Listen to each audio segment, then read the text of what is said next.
Ada yang aneh nih di salah satu jalur perairan paling penting di dunia, Selat Hormuz. Situasinya tegang banget dan ada satu pertanyaan besar yang bikin semua orang garuk-garuk kepala. Nah, ini dia nih pertanyaan intinya.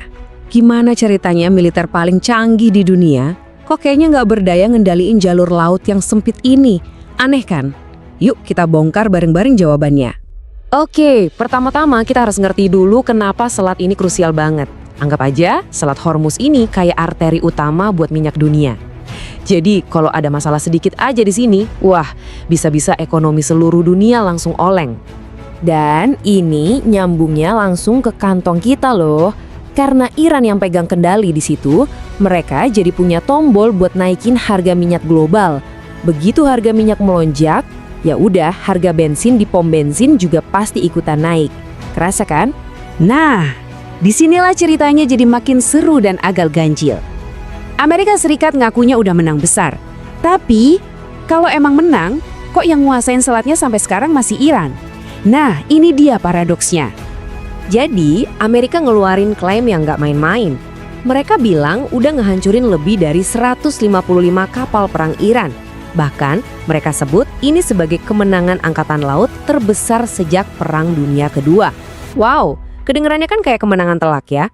Tapi tunggu dulu, kalau beneran angkatan lautnya udah hancur lebur, terus siapa dong yang sekarang masih warawiri patroli dan secara efektif ngendaliin Selat Hormuz? Nah, jawaban dari pertanyaan ini bakal ngebuka semua misterinya. Dan jawabannya adalah, Iran itu ternyata punya 2 angkatan laut. Ini kuncinya. Amerika emang sukses besar ngancurin angkatan laut regulernya Iran yang isinya kapal-kapal perang gede itu. Masalahnya, mereka salah target. Yang sebenarnya megang kendali Selat Hormuz itu bukan mereka, tapi Angkatan Laut Garda Revolusi atau IRGC. Dan armada IRGC ini hampir nggak kesentuh sama sekali. Kesalahan perhitungan Amerika ini justru nunjukin betapa cerdiknya strategi Iran. Mereka pakai taktik yang disebut perang asimetris.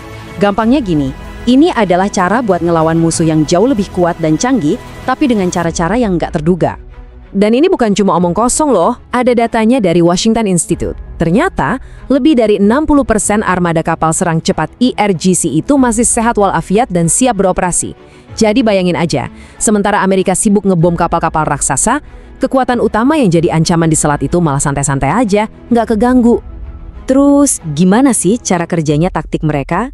IRGC ini nggak pakai kapal perang segede gaban. Senjata andalan mereka itu justru ratusan speedboat yang kecil, super cepat dan lincah. Kapal-kapal mini ini susah banget dideteksi satelit, bisa ngumpet di pangkalan-pangkalan rahasia di bawah tanah. Dan kalau nyerang itu keroyokan kayak tawon. Kapal perang besar yang lambat itu jelas kewalahan ngadepinnya. Dan yang ngomong gini bukan cuma pengamat loh. Bahkan mantan pejabat Departemen Pertahanan Amerika sendiri mengakui strategi asimetris Iran ini berhasil. Jadi ini pengakuan dari pihak lawan langsung. Kalau taktik yang sering diremehin ini ternyata efektif banget. Oke, jadi di lapangan situasinya buntu. Harapan satu-satunya ya lewat jalur diplomasi kan? Tapi sayangnya perundingan damai ini juga mentok, gagal total. Ternyata ada 3 masalah utama yang bikin gak ketemu jalan tengah. Gini, pertama, Iran gak mau buka Selat Hormuz buat semua kapal sebelum ada kesepakatan final. Ini kartu as mereka, jadi nggak bakal dilepas gitu aja. Kedua, Amerika nuntut Iran buat nyerahin semua stok uraniumnya. Dan ketiga, Iran minta duit miliaran dolar dari hasil minyak mereka yang dibekuin Amerika dibalikin. Nah, permintaan terakhir ini langsung ditolak mentah-mentah sama AS. Ya udah buntu deh. Jadi strategi militer salah sasaran, diplomasi gagal. Terus apa langkah Amerika selanjutnya?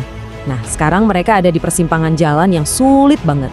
Dan pilihan apapun yang mereka ambil, risikonya gede buat seluruh dunia.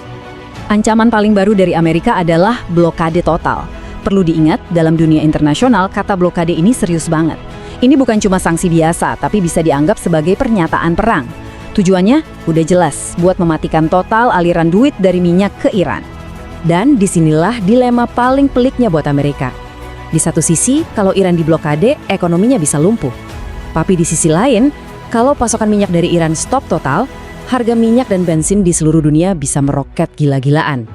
Artinya, yang kena imbasnya ya warga Amerika sendiri juga. Jadi pertanyaannya sekarang ada di tangan mereka. Mau menekan Iran habis-habisan dengan resiko ekonomi global hancur dan memicu perang, atau ada cara lain? Pilihan apapun yang diambil, dampaknya bakal terasa di seluruh dunia, jauh di luar perairan Selat Hormuz yang panas ini.